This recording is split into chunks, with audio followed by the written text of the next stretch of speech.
Aroe. Well, it's Arrow, but that's okay. Hearing you say it weird like just gives it a new way to take it.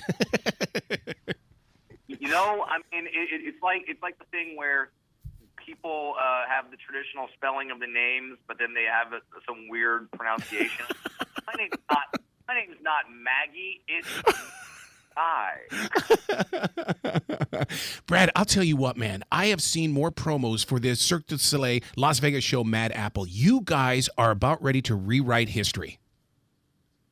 Wow. Well, thank you very much. And yeah, we kind of are. I mean, because there's been a lot of great Cirque du Soleil shows. Yeah. Cirque is for mind-blowing entertainment, and they've kind of reinvented the wheel here because now it's not just the acrobatics and the costumes and stuff that you know from Cirque. It's music, it's magicians, it's comedians, it's so much more. So we're sort of having a famous Las Vegas buffet, but of entertainment. Now, my wife brought it up earlier this morning. She says it's almost like a modern-day vaudeville. Do you agree with that? Absolutely, because it's a little bit of everything. It's sort of a new generation Cirque for the ADD crowd. If you don't like something, that's fine. Wait 5 to 6 minutes. A new act is coming your way that'll be completely different. And it's all taking place in Vegas, and it's the attitude of the Big Apple. I mean, that is so it's in the right place at the right time. That's what we feel, and it's at the New York Hotel. And thank you for bringing up the attitude, because the attitude that we've been pushing since day one of even rehearsals is we want a fully immersive experience. We want the audience to be part of the show. We want this to feel like a party. This is not you sitting back in your chair with your frock and your opera goggles and staring at the stage going, oh, it's fun, entertainment, darling. This is not that at all. This is a fully interactive experience. From the moment you walk in the door, you can go to a close-up magic room where you can see amazing magicians perform just mind-blowing stuff right in front of your face. Then you can walk in the theater where you can go get a drink at our large bar, and you're like, wow, that's a really large bar. There's a reason why it's large. It's because it's the actual stage. The bar transforms like something out of a Michael Bay film into the stage where all the acts take place. And then from then on out, it's just spectacular act after spectacular act. Don't you think that you are setting the stage right now for a new age of comedy in the way that, I mean, we all know that New York comedy is very on the edge and stuff. I mean, with the Mark Morans and the Dave Attells and stuff like that. But you are bringing that attitude to, I mean, comedy, 20 years ago? What club are you going to be in? Now, my God, you're with Cirque du Soleil.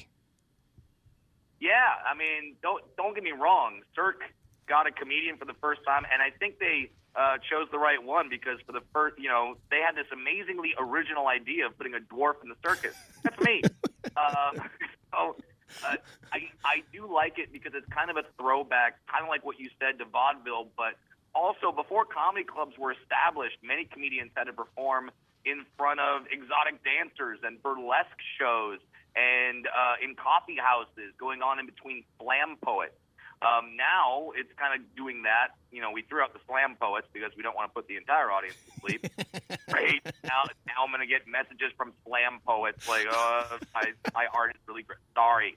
But either way, it's sort of a throwback to that, where there's going to, like, you used to have to go to a magic show on the Strip, then go see a band, then go see dancers, then go see a comedian. Like, now you can go to Mad Apple here at the New York, and see all of that in one show.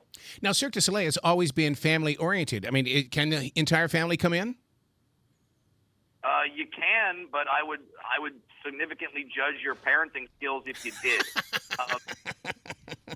This is a show designed for, let's say, 16 and up. Okay. And one of those reasons is because of the live comedy. We don't know what we're going to say, and we oftentimes say things that you probably wouldn't want your 12-year-old to repeat, or if they did, they probably wouldn't. You probably have to homeschool them after that. So get a babysitter. Give them $100 and tell them to go to the arcade and get a drink and come with your partner and come enjoy a great night out. Now, because you have always been that attraction in comedy, and you have crafted this style that is just unheard of, did you get to craft the jokes for this as well? I did, and Good. that's one of the that drew me to this show. When they first brought the show to me, the I asked the producers, I said, hey, this is Cirque du Soleil. This is like Las Vegas. Do you guys write my script? Do you guys have guidelines for my jokes? And I won't use the exact words that the producer told me back, but he said, no, just be freaking funny. That's all he said.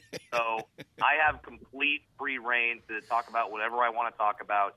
The producers here at Mad Apple, they're not comedians. I am, and they trust me to bring the funny as well as the other comedians.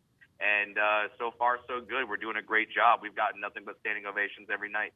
I've heard so many positive things about residencies in Vegas and stuff like that. When you get to perform in the same theater every night, that it really strengthens you up and it gets you to have confidence and courage and taking chances and stuff like that, because it's not night after night in a different hotel room. Yeah, and one thing that's really cool about this and challenging, and I love a challenge, is that when people go to a comedy club, there's a certain person that's going to a comedy club and someone who knows what is going to happen at a comedy club. There's certain expectations. Now we're dealing with people that are coming to see a Cirque show, which they may not be quite expecting what stand-up comedy is. So we have to address that, and we have to craft acts and jokes that will appeal to them. But don't think that we're letting our foot off the gas. It's more like we just give them a little foreplay first before. So now hecklers, that's all part of the act as well. I mean, do you you're professional enough to where you can let it go by, or do you look at them and go, "Yo, come on, this is my show, this is our show, we're all here"? Oh yeah, that's definitely more my style. Now we don't encourage heckling. It's funny. Sometimes you get a heckler, and then the heckler will come up to you afterwards and be like, "Hey, I really helped you there." No, you didn't. I have an act that Cirque du Soleil has paid very handy for. They don't need your help. I don't need your help. But sometimes it does happen. We had an incident last week where an audience member had a little too much fun before and passed out drunk in the audience. I noticed he was passed out, so I hopped off the stage, ran up to him, and hit him in the head with the microphone to wake. So now, what for you to be in this? Every time I've ever seen you, you've always had this intimate relationship with those that are in the intimacy of a club. What about when you're doing Cirque du Soleil? I mean, you're still being intimate, right? I mean, sure. Consensually. Right. I said the word intimate, and it got a thing in my head. Anyway, but. Yes, I try to do that, but we're in a 1,200-seat theater, and I'm 4 feet 4 inches tall. So needless to say, I use the entire stage. I try to make my act as big as it can be, and I want the people in the very back row to have a similar experience to the people in the very front row.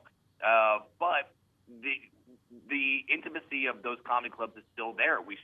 Some of the comedians are still doing crowd work. Yep.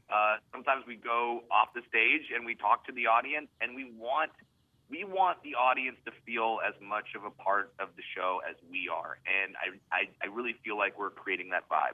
Oh, Brad, this is still one of the first steps of a brand new beginning, and I'm just so proud of you for being a part of this. Dude, thank you so much. It means a lot, and I'm having a great time with it. Normally, kind of like what you say, comedians that live a very lonely life. We're on the road, we're staying in hotels, we're traveling by ourselves. This is the first time since my high school theater days that I've been on an ensemble production. I have co-stars, I have people to hang out with, and we're all watching the acts backstage. We're supporting each other. Like, I have a front row ticket to an act called The Wheel of Death every night. It's pretty exciting. I know that we're promoting the Las Vegas show, but over here in Carolina, will you guys put it on the road? Because Cirque du Soleil has become masters at that. I believe this show is going to stay in Las Vegas. Good. You're going to have to hop on a plane and please. But I don't know how long I'm going to be here. I might be back on the road soon, and maybe I'll be coming to a comedy club near you. But for right now, hop a flight, come to Las Vegas, and see the most spectacular show on this trip. You be brilliant today, okay, Mr. Brad Williams? Thank you so much.